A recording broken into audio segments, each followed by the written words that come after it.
Ең алдымен мынаны түсініп алайық. Цифрлық теңге криптовалюта емес. Бұл мемлекет шығаратын ресми ақша. Қарапайым тілмен айтса, қазір бізде ақшаның екі түрі бар. Қолма-қол ақша және банк шотындағы ақша. Ал цифрлық теңге бұл екеуінен бөлек ақшаның үшінші формасы. Оны ұлттық банк шығарады. Сол теңге тек шығу технологиясы басқа. Түсіндірейін. Мұндай цифрлық валютаға белгілі бір шарттар қойылады. Мысалы, мемлекет мектеп құрылысына қазынадан қаржы бөледі. Сол бөлінген қаражат жымқырылмай, нақты мақсатта жұмсалу үшін ақшаны таңбалайды. Яғни мектеп құрылысынан өзгеге бұл қаржыны ешкім жұмсай алмайды. Мысалы, әлеуметтік көмек тек азық-түлікке не дәрі-дәрмекке жетсін деуге болады.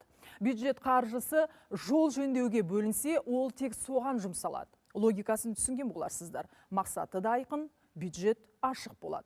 Қаражаттың қайда кеткені көрінеді. Және ең бастысы сыбайлас жемқорлық тәуекел азаяды.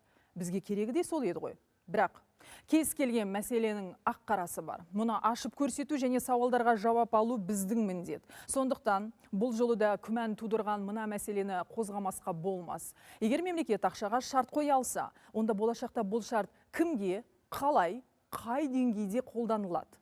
Тек бюджет ақшасына ма? Әлеуметтік төлемге ме? Әлде болашақта жеке азаматтың қаржысына да әсер ету мүмкіндігі бар ма?